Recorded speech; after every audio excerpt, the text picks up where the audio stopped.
Hello everyone. तो इस video में हम लोग एक्सरसाइज 11 के एग्जाम्पल का क्वेश्चन नंबर 9 देखेंगे, ठीक है ना। क्वेश्चन नंबर 8 तक हम लोग सॉल्व कर लिए हैं, अब क्वेश्चन नंबर 9 को सॉल्व करेंगे।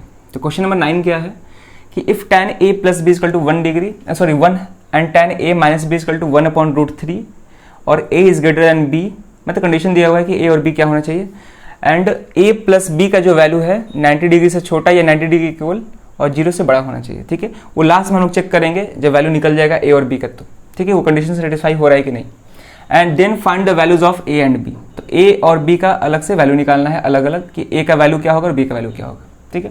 तो ये क्वेश्चन जो है क्वेश्चन नंबर 8 मतलब एग्जाम्पल 8 और एग्जाम्पल 7 से एकदम जस्ट सिमिलर है, क्लियर है। और ये क्वेश्चन इंपॉर्टेंट है क्योंकि सीबीएसई 2019 में पूछ भी चुका है। तो देखते हैं इसको सॉल्व कैसे करेंगे।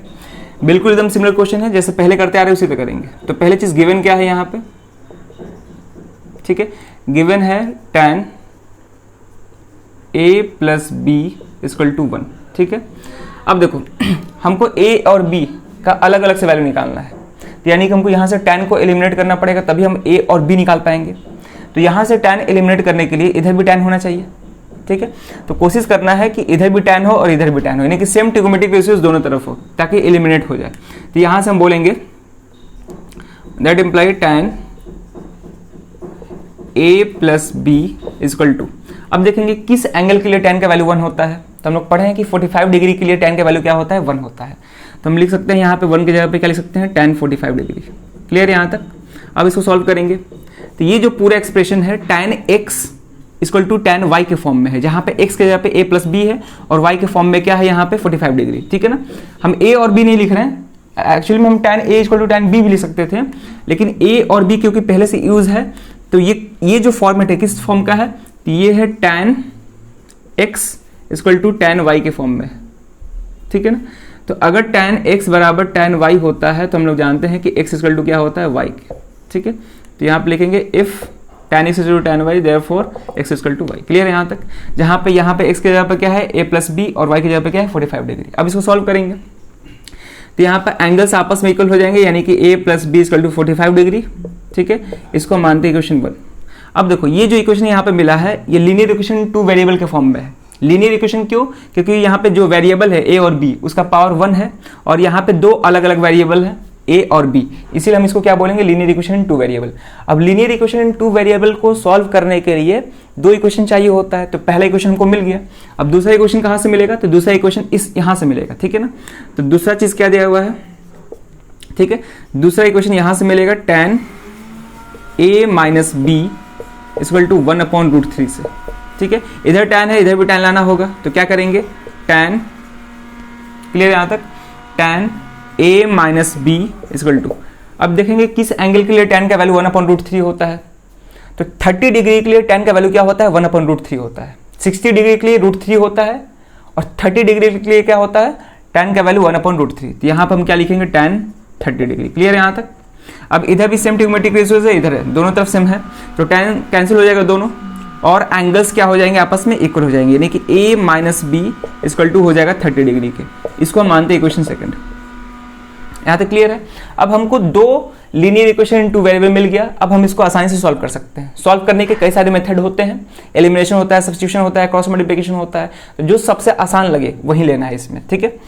तो एलिमिनेशन आसान होता है, सिंपली क्या करेंगे, साफ साफ दिख रहा है कि अगर हम इक्वेशन 1 और 2 को ऐड कर दें तो प्लस बी माइनस बी ये कैंसिल हो जाएगा, हमको केवल क्या मिल जाएगा, a मिल जाएगा, क्लियर यहाँ तक। तो हम क्या करेंगे, एडिंग लिखेंगे, एडिंग, क्लियर है, एडिंग। अच्छा यहाँ पे रीजन दे सकते हैं, यहाँ पे हम रीजन दे सकते हैं कि यहाँ पे 1 की जगह पे tan 45 कैसे आया, लिख लेंगे कि since tan 45 degree equal to 1, ये क्वेश्चन में लिख देंगे तो अच्छा रहेगा, ठीक है। Since tan 45 degree equal to 1 और यहाँ पे 1/√3 की जगह पे tan 30 कैसे आ गया, तो यहाँ पे हम लिखेंगे since tan 30 degree equal to 1/√3, clear है यहाँ तक। चलो तो यहाँ से हम क्या करेंगे, दोनों इक्वेशन को ऐड करेंगे, इक्वेशन फर्स्ट और सेकंड को। तो adding equation first and second we get, तो क्या मिलेगा हमको, तो ऐड इक्वेशन को ऐड करने आना चाहिए। कैसे ऐड करते हैं इक्वेशन को, LHS को LHS के साथ ऐड करते हैं और RHS को RHS के साथ ऐड करते हैं, ठीक है ना। तो यहाँ पे LHS क्या है, a plus B a minus B, तो a प्लस a ये क्या हो जाएगा मेरा 2a हो जाएगा, क्लियर है। प्लस बी माइनस बी, ये तो कैंसिल हो गया, ये खत्म हो गया, इक्वल टू अब RHS साइड को ऐड करेंगे तो 45 डिग्री और 30 डिग्री, ये कितना हो जाएगा मेरा 75 डिग्री। क्लियर है यहाँ तक? तो यहाँ से A आ जाएगा 75 डिग्री अपॉन 2। क्लियर है? अब इसको हम कैंसिल आउट करेंगे तो फ्रैक्शन में ही आएगा, मतलब डेसिमल में आएगा। तो ये कितना हो जाएगा, 37 2 ज़ा 74 होता है, तो ये आ जाएगा मेरा 37.5 डिग्री। क्लियर है यहाँ तक? तो ये निकल गया मेरा A का वैल्यू, तो A equal to 37.5 degree. Clear है यहाँ तक? A आ गया मेरा 37.5 डिग्री। अब हमको निकालना है B, तो क्या करेंगे, A का जो भी वैल्यू आया है इक्वेशन फर्स्ट और सेकंड में से किन्हीं में, मतलब किसी में रख सकते हैं। क्लियर है? तो हम इक्वेशन फर्स्ट में रख रहे हैं, इक्वेशन सेकंड में भी रख सकते हैं, हम इक्वेशन सेकंड में रख रहे हैं इस बार। बाकी क्वेश्चन में हम इक्वेशन फर्स्ट में ही रखे थे, इस क्वेश्चन में हम इक्वेशन सेकंड में रखने जा रहे हैं।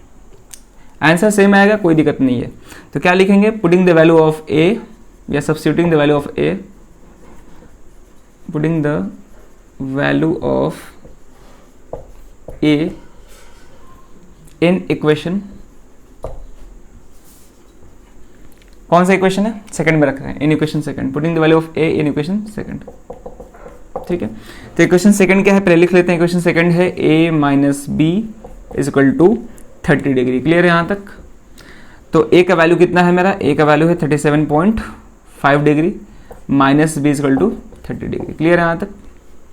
अब हम इसको B निकालना है हमको, A तो मालूम है, B निकालना है, तो B को एक तरफ करते हैं, तो B को उधर भेजते हैं और 30 डिग्री को इधर लाते हैं, तो कितना हो जाएगा 37.5 डिग्री, ये इधर आएगा तो माइनस हो जाएगा, minus 30 degree equal to B इधर जाएगा तो प्लस में हो जाएगा, यानी कि B यहाँ से कितना आ जाएगा 37.5 माइनस 30, ये कितना हो जाएगा 7.5 डिग्री, यानी कि यहाँ पे B का वैल्यू आ गया 7.5 डिग्री और A का वैल्यू कितना है 37.5 डिग्री। तो क्वेश्चन में केवल इतना ही करना था, A और B का वैल्यू निकालना था। क्लियर है? और क्वेश्चन में कुछ कंडीशंस भी था। कंडीशन क्या था कि A should be greater than B, और साफ साफ दिख रहा है कि यहाँ पे A का जो वैल्यू है B से बड़ा है। और एक और कंडीशन है कि A प्लस B का जो वैल्यू होना चाहिए वो 90 डिग्री के या तो इक्वल या उससे छोटा और 0 से बड़ा होना चाहिए। चेक करते हैं, तो A और B को ऐड करेंगे तो 0 डिग्री से बड़ा, ऑब्वियस सी बात है 0 से बड़ा आएगा और 90 से छोटा भी आएगा। क्लियर है? 37.5 और ये है 7.5, तो ये 38 7 कितना हो जाएगा 45 डिग्री, यानी कि दोनों को ऐड करने में 45 डिग्री आ रहा है। क्लियर है? तो सारे कंडीशंस क्वेश्चन के सेटिस्फाई हो गया, यानी कि जो भी मेरा आंसर निकला है वो लगभग मतलब सही है, 100% ही सही है। लेकिन आप लोग को कैसे चेक करना होगा, कैलकुलेशन में थोड़ा बहुत गलती हो जाएगा तो फिर दिक्कत हो जाएगा। ठीक है, तो ये कोशिश करना है कि कैलकुलेशन में गलती ना हो। क्लियर है? तो ये भी एक इंपॉर्टेंट क्वेश्चन था, बोर्ड में आया हुआ क्वेश्चन है CBSE 2019 में। तो इस वीडियो में केवल इतना ही, अगले नेक्स्ट वीडियो से हम लोग नेक्स्ट क्वेश्चन को सॉल्व करेंगे।